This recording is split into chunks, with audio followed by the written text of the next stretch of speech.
Welcome to our presentation. We are joining this conference from Ankara, Turkey. We are here. I am Burcak Altay. And I am Can Kultur. We are from the Bilkent University. I am part of the Faculty of Art, Design and Architecture. And Can is part of the Instructional Technology support.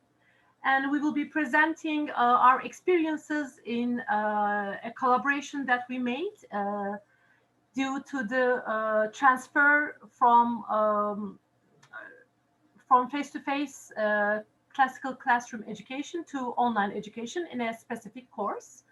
Now I will be presenting the slides. So I'm going to be opening up my slide presentation by sharing my screen.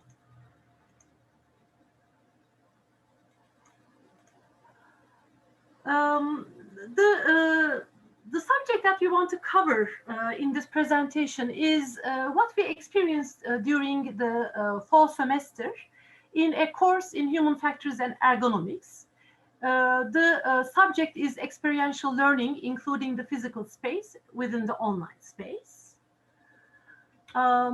Now, as you all know, the nature of the learning environments for the architecture and interior design disciplines are actually naturally including experience and naturally including space.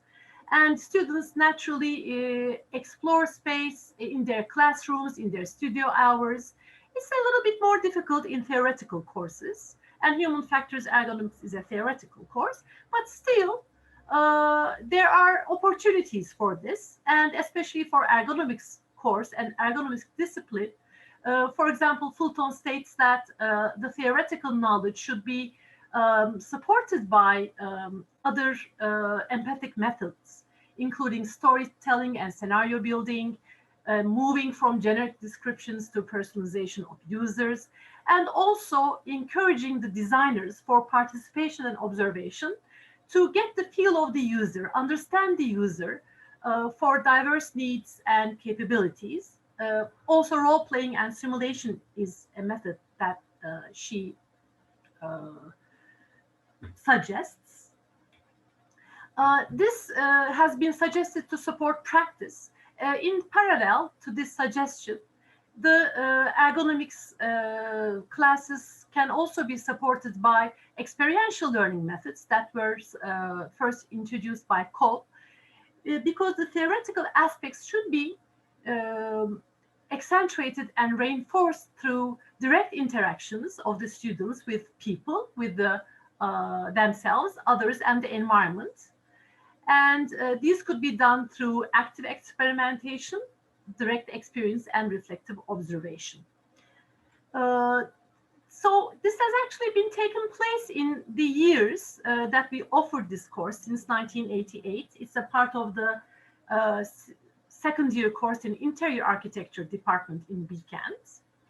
And we have actually been carrying out this course with the main aim of introducing the students to the basic definitions of human factors, enhancing their understanding and awareness, encouraging them to analyze and evaluate the built environment, and finally apply these concepts of human factors, the criteria, to creating spaces and furniture. So within this course aim, we have actually applied many experiential teaching and learning methods throughout the years. These are two examples that we have carried out. We have asked the students to role play using crutches, wheelchairs, or having blindfolds in their immediate environment.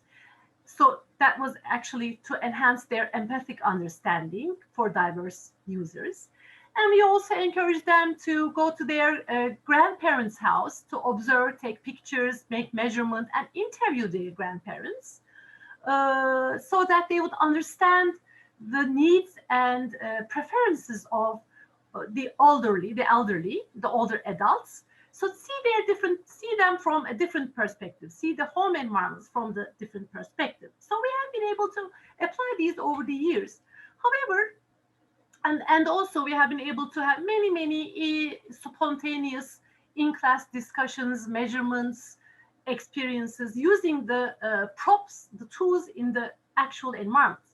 However, when we had to transfer to remote learning, we had the challenge, as with everybody else, to maintain this relationship, this active relationship with others and with the immediate environment. Within the online space of the computer screen, it wasn't only us. It was also experienced by students from other courses and other areas.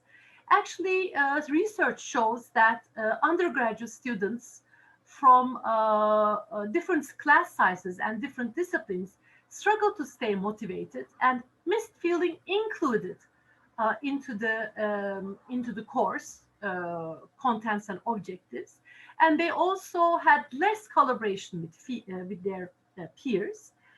So overall, as we can see from this presentation, this slide, they had actually less satisfaction with their course when compared to face-to-face classroom environment. So we had actually two problems. We had a problem of maintaining the experiential learning dimension that was specific to the human factors course, but which also encouraged the motivation and learning and satisfaction of the students. Because of this, we collaborated with the instructional technology support team with my colleague here, John. And we had to revisit the existing syllabus, overlook it, overview it within this new environment. And we explored the online educational tools to support the class so that we could encourage student participation, both continuing outside the class with sending them out to real world examples and cases, but also being able to have them collaborate and cooperate and engage during the class with the class material. These are the subjects that are covered in the human factors course, which is actually based on the principles and practice of anthropometry and anthropometric data, going on to inclusive and universal design, and also focusing on specific areas, specific spaces such as workspace design, restrooms, residential design, and other public spaces. So within this larger course content, we actually already had many homeworks and classworks, which ranged from teamwork to individual work, which included both visiting the campus environment or going outside the classroom, or some exercises during the classroom. So we had a lot of exercises, but we added some of the new exercises and we modified some of them. And because of the pandemic situation, we have to cancel also two of the, let's say, exercises, two of the tasks. I will very quickly go through the 6 tasks. I will concentrate on these to explain it in a more detailed way, because these tasks are also exploring the use of new technologies, the new tools within the online environment, which I personally didn't use at all before. So I had to explore and find this out as well. So what are these examples? For example, in the 2 tasks, the first 2 tasks, the first one was the ice-breaking task to get used to the online environment. We used glossary tool where the students actually observed their immediate environment or thought about their own design experiences, and they immediately during the class time put their observations and feelings, or let's say comments, down in glossary, and synchronously they put that down in a very short amount of time, and we were able to view their answers through the glossary in the Moodle format in the tool, and we were able to comment on them and discuss them within the class environment in a short period of time with everybody's contribution. So this was a new tool that we used, where in the normal classroom environment, we would maybe ask them to contribute voluntarily, or ask them to team up and work on this and then contribute with their teams. So we changed the format and we introduced them new. Another thing that we introduced was these measurement tools, measurement exercises, let's say. While we were able to have some measurements directly in the classroom environment, face-to-face, we, in the online environment, we asked them to bring their own measurement tapes and measure their own bodily data, whether it was a body breadth or height or other things, and also measure their seating comfort. This way, they were able to get up from their seats and they were able to also move their bodies and also contribute again directly to the data collection. And we discussed the data of what they did according to what we learned in the theoretical atmosphere. So these tools were applied directly after the theoretical course content. The case study was already there in the system. They were analyzing their environments in the campus environment or other areas. They still were able to do that, but as a change and modification, especially because of the large class size, that was also a reason for this. We had small groups in breakout rooms, and they presented their work to their peers, and then they discussed them. So the actual case study in real world was carried into the class discussion. And finally, we had an accidents in the home report. This was a critical issue. We carried this out first in spring 2020 with also the instructor Halime Demirkan, who is part of the course in spring semesters. We had to delete the quiz in the online environments, which was usually face-to-face, and we had to delete the grandparent visit because of the pandemic. Instead of those two, we brought together another task, which they asked questionnaires over the phone or over Zoom to people with different capabilities, backgrounds, people with children, elderly, and other adults, to investigate their accidents in the home environment. So we kind of combined these two tasks together. And so this was also a new introduced task. So along with these and along with all of the other tasks, we had this process going on, which for my perspective, a certain time was allocated and an overall schedule was revised, and a flexibility is definitely needed for this. And also, I felt that starting with minor tasks and having some tryouts before was really crucial, rather than having major risks on the big tasks with big percentages also, assessment percentages. And what John experienced was that actually he had to understand the context in order to introduce these different tools, such as the glossary tool and the Google survey tool, which I forgot to mention before. But the measurement tasks, we used Google Forms, and we used the Excel charts for that. And so he tried to introduce these tools according to the expectations of the course.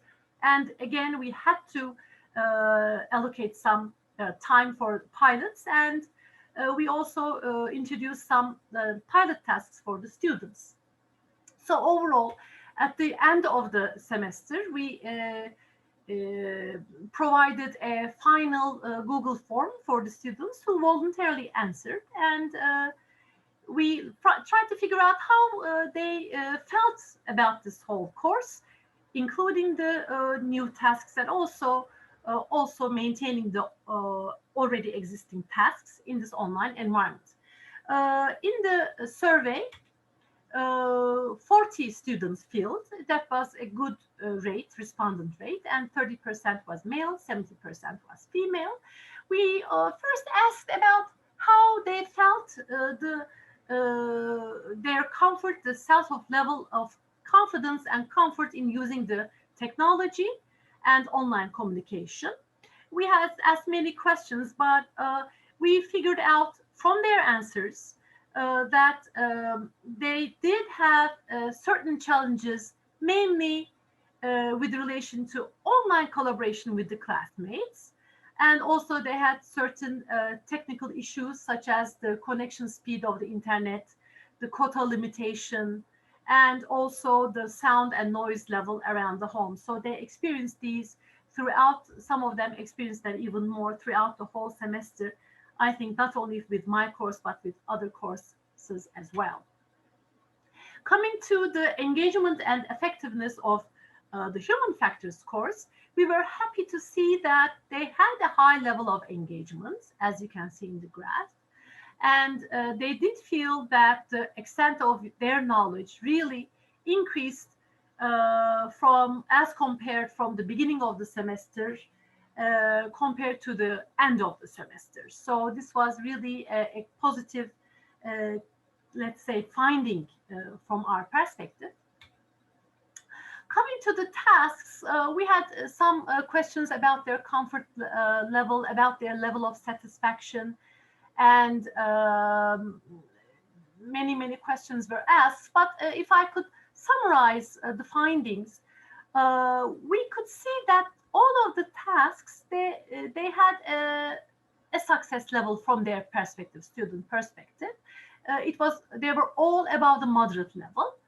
The most satisfying task figured out to be accidents in the home report, which was very let's say, surprising and gratifying for us, especially because of the fact that we were very sad that they couldn't visit their grandparents. Still, they, even not visiting, but even talking to them through Zoom or through making interviews, also creating their own interviews, not only with older people, but also with people, with children, with other adults. Really, they felt this very engaging and very satisfying. So that was the most important, most effective activity that they found. The least effective activity was quite predictable because it was actually not that much related or not that much had the aim of teaching something, but it actually had the aim of getting used to the glossary tool. So the first use, uplifting, it was found as the least effective. But the second time that we used the glossary, which was the design fallacies, after a certain theoretical content was delivered, it was found to be actually quite successful, which we were happy about. They also talked about or write down their most favorite and least favorite. And this kind of coincides with the effectiveness of the tasks. There are some differences because some of them found some most favorite, while others found them least favorite.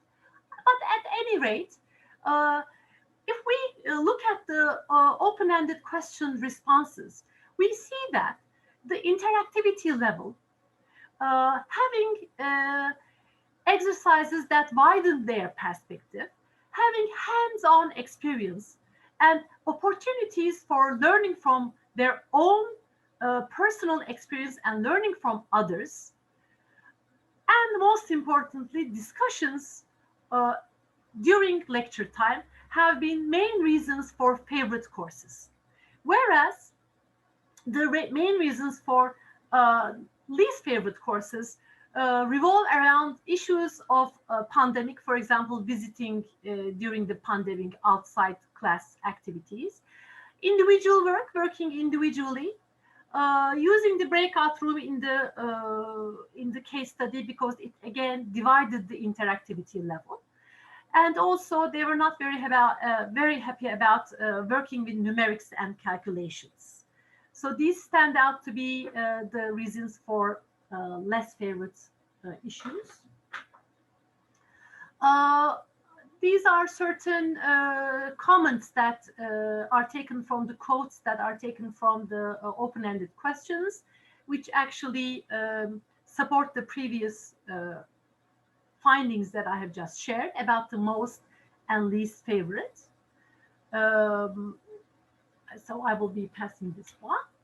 They also were asked about the positive and negative reasons around their level of satisfaction about the general course. So when they were asked about their learning experience, the most forthcoming comments revolved around the energy of the instructor, which I was quite happy about actually, and the enthusiasm, so which kind of also brought their enthusiasm up. Emphasis on real-world cases and experience was found to be very positive, and they thought that this human factors course widened their perspective, and they were able to transfer this to other courses, especially the design course. It was very influential for them. They still felt that the limitations of the online environment prevailed. Some had difficulty of focusing, and some felt that it was more limited in terms of interactivity when compared to face-to-face. Also, some felt that the subjects covered were sometimes too detailed, too complicated. Some needed memorization, especially the numerical data. They needed some time to adapt and get used to that. At the end of it all, looking back at this semester, and since we will also be giving this course and we are also giving in other semesters, we can come out with, let's say, we have come out with certain suggestions for ourselves and maybe for also others. We felt that we were happy because of the high engagement. So this initial work with the syllabus, with this collaboration, with tools using in-class, encouraging in-class participation provided to be fruitful because students felt high engagement. The basic enhancers for this engagement turned out to be the being part of the knowledge creation throughout the course through these individual and collective data generation, widening perspectives through real-world cases, and it seemed like maintaining a variety of tasks inside and outside of the class, in the virtual environment and the physical environment, and also in using their own bodies, working with their peers, or asking other people their perspectives. All of this variety of different social physical settings maintain their interest, which all of them supported the theoretical content. And continuous feedback and discussion sessions after each task or after each subject seemed to be a critical point for them, and they asked for more, and they said that this was important. But what about the challenges and what about the things that we as instructors should really look into and prepare if we want to keep this and encourage this active engagement and experiential learning? This anxiety that I had mainly experienced is the balancing between course content and student engagement. Trying to get the course content in time sometimes made me, let's say, delete some time from student engagement. So we have to really be sure that they are balanced. We need to reserve some space and tolerance for skill development because we are getting used to this online environment, both us as instructors and the students, and we need some support from instructional technology for this. This helps gain confidence, at least from my perspective.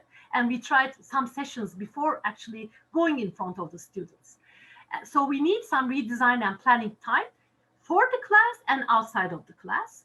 And also sharing experience with each other, with the peers, with other instructors, and with, again, as I said, educational technology teams is very, very helpful to navigate this new terrain for us.